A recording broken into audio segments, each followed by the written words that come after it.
रफ़ी साहब्स 100th birthday. Many happy returns of the day Rafi साहब। आज इस एपिसोड में मैं मेरे अंदर की जो बातें हैं वो जुबान पे लेके आना चाहता हूँ। मैं शायद पॉलिटिकली करेक्ट ना रहूँ, अगर कोई गुस्ताखी हो तो माफ़ कर दीजिएगा, लेकिन आज ये मौका है 100th बर्थडे का, तो मुझे बोलना ही पड़ेगा। रफ़ी साहब, आपके जैसा प्लेबैक सिंगर ना पैदा हुआ था, ना पैदा होगा, और जितने भी प्लेबैक सिंगर्स थे आपके आस पास भी नहीं थे। Hi guys, welcome to half ticket music. Your host Milind आपके वेलकम्स यू। रफ़ी साहब्स 100th बर्थडे बहुत बड़ा मौका है और हमारी खुशनसीबी है कि आप और हम मिलकर ये सेलिब्रेट कर रहे हैं। जैसे मैंने इंट्रोडक्शन में कहा था, इस एपिसोड में मैं पॉलिटिकली करेक्ट नहीं रहना चाहता, और जो सालों साल से अंदर जो एक एहसास है, एक विश्वास है, एक धारणा है, जिसको मैं यहाँ पे व्यक्त करना चाहता हूँ। और ये धारणा ये है कि रफ़ी साहब जैसा प्लेबैक सिंगर ना पैदा हुआ, ना पैदा होगा। और हम ये जर्नी ट्रेस करेंगे रफ़ी साहब की गाए हुए गानों के अलग अलग प्लेबैक सिंगर्स के साथ में, जहाँ पे ये एहसास हमेशा से ही मुझे रहा है कि इन सारे गानों में रफ़ी साहब कहाँ है और दूसरे प्लेबैक सिंगर्स कितने ही टैलेंटेड क्यों ना हो, कितने पीछे रह जाते हैं। और बस इस बात को मैं बस खुले शब्दों में डिस्कस करना चाहता हूँ। और जैसे मैंने कहा, अगर इसमें कोई गुस्ताखी हो तो माफ़ कर देना, लेकिन ये दिल की बात है। इस जर्नी में हम वो अलग अलग मेल प्लेबैक सिंगर्स के बारे में बात करेंगे जिनके साथ में रफ़ी साहब ने ड्यूएट्स गाए हैं। और सबसे पहले बात करते हैं उस मेल प्लेबैक सिंगर के बारे में जिनके साथ में रफ़ी साहब ने सबसे ज़्यादा ड्यूएट्स गाए, और वो थे मन्ना डे जी, मन्ना दा। मन्ना दा के साथ में रफ़ी साहब ने 109 गाने गाए। और मन्ना दा क्लासिकली ट्रेंड सिंगर थे, और रफ़ी साहब भी क्लासिकली ट्रेंड सिंगर थे। तो एक गाने का जिक्र मैं करूँगा, बहुत सारे गाने हैं जैसे मैंने कहा, लेकिन एक गाने का जिक्र करूँगा, वो है 1960 की फिल्म कल्पना, जिसका म्यूज़िक दिया था ओ.पी. नैयर साहब ने। वो एक क्लासिकल स्टाइल का गाना था, लेकिन डिवोशनल था। इस गाने को थोड़ा आप नोट कीजिए कि रफ़ी साहब ने भी इसको क्लासिकल स्टाइल में गाया है, लेकिन जब मन्ना दा आलाप लेते हैं और रफ़ी साहब आलाप लेते हैं, तो मन्ना दा का आलाप नेचुरली क्लासिकली साउंड आलाप है,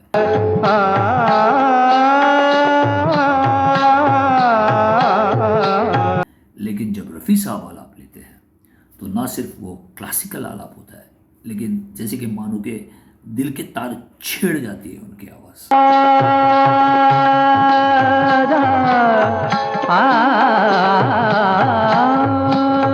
इस गाने में आप और एक चीज़ गौर कीजिए, नैयर साहब भी जानते थे कि उनके इस गाने के इस सिंगर रफ़ी साहब है।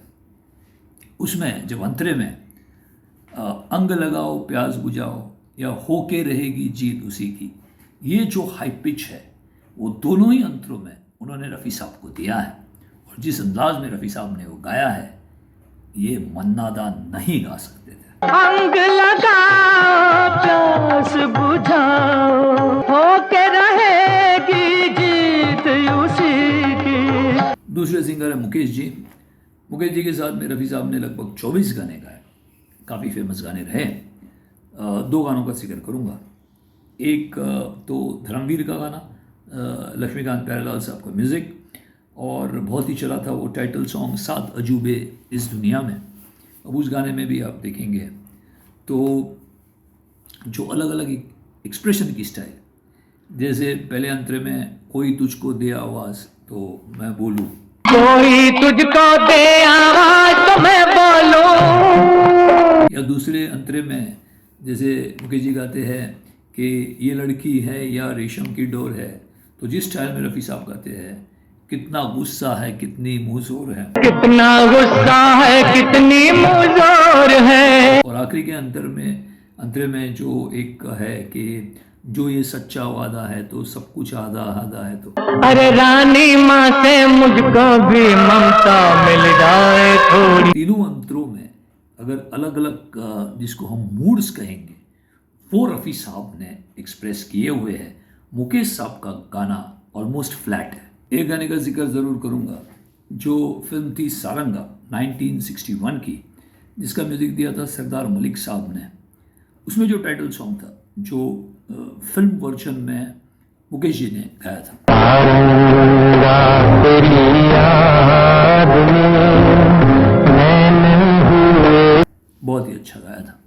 लेकिन इसका एक वर्जन, जो एक मुखड़ा जो है, वो रफ़ी साहब ने गाया हुआ है, जो अवेलेबल है। तो वो जो रोमांटिसिज्म है, वो जो सॉफ्टनेस है, वो 100% रफ़ी साहब की आवाज़ में ज़्यादा आता है। सारंगा तेरी याद में नैन हुए बेचैन। अगले सिंगर अपने ज़माने के बहुत बड़े सिंगर, गज़ल सम्राट तलत साहब, तलत महमूद साहब। तलत साहब के साथ में रफ़ी साहब ने 10 गाने गाए। मैं जिक्र करूंगा उस गाने की जो फिल्म आदमी का था, जिसका म्यूज़िक नौशाद साहब ने दिया था। हालांकि ये गाना जो तलत साहब ने रफ़ी साहब के साथ गाया, वो फिल्म के फाइनल वर्जन में नहीं था, ऑन स्क्रीन नहीं था, वो रिकॉर्डेड वर्जन था।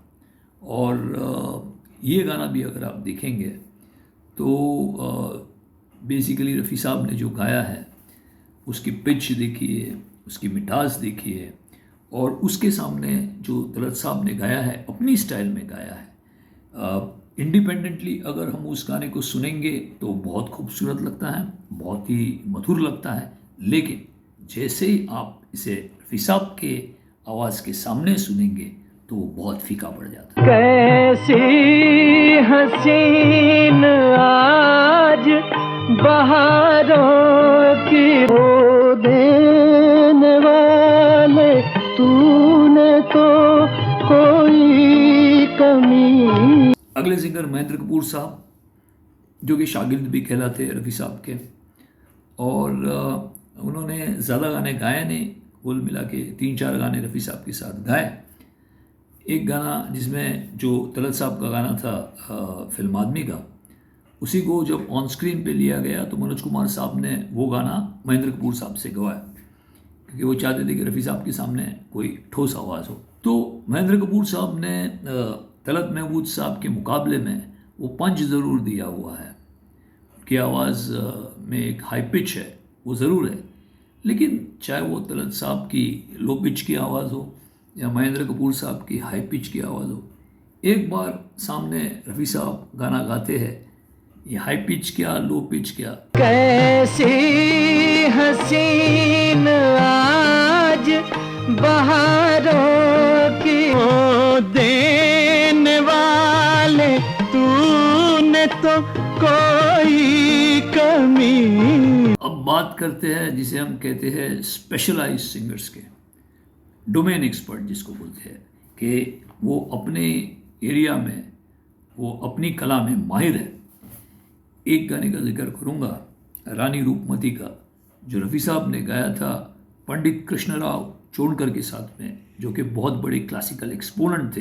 बाट चलत नहीं चुनरी रंगदारी, सो है बेदर्दी बनवारी। बाट चलत नहीं चुनरी रंगदारी, सो है बेदर्दी बनवारी। अजीज़ नाज़ा साहब, जो कि एक बहुत हाई पिच सिंगर है, हम जानते हैं, उनके साथ में रफ़ी साहब ने 2 गाने गाए।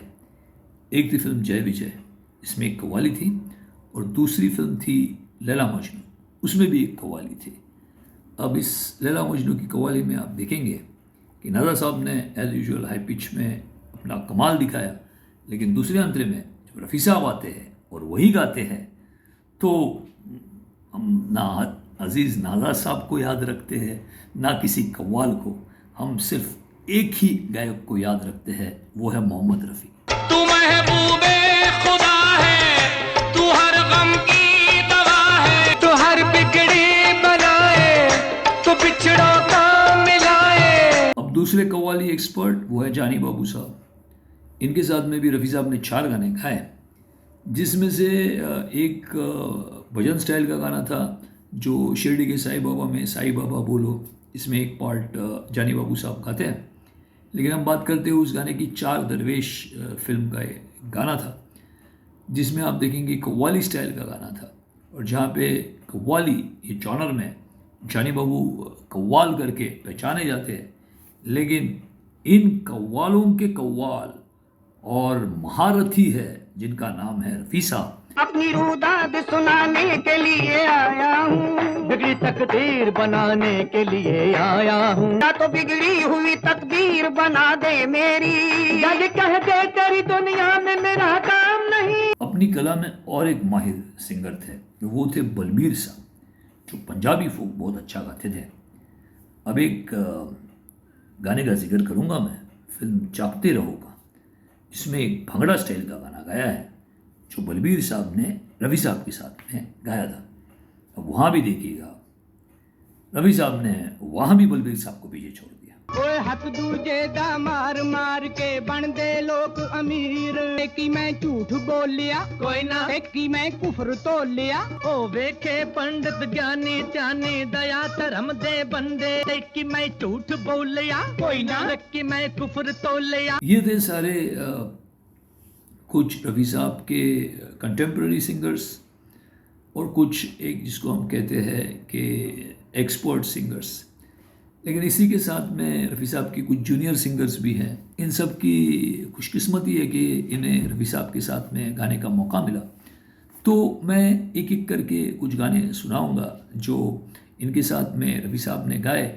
अब ये बताने की कोई ज़रूरत नहीं है कि रफ़ी साहब ने इनसे बेहतर गाया, तो ये तो जाहिर है, लेकिन ये गाने एक एक करके हम सुनते हैं। सबसे पहले अमित कुमार। मेरा सब कुछ बस तू तेरा प्यार, दुनिया बसी रहे। शैलेंद्र सिंह साहब। राज की बातें कहना है तुमको, दिल में हमारे रहना है तुमको। पर्दे पे पर्दा, चिलमन पे चिलमन, जैसे छुपी हो घूंघट में दुल्हन। भूपिंदर सिंह, जिन्होंने हकीकत में सबसे पहले गाया था, लगभग 10 गाने गाए। दुनिया छूटे यार न छूटे, प्यार का पल्ला भारी है। मनोहर उदास, जिन्होंने 3 गाने गाए।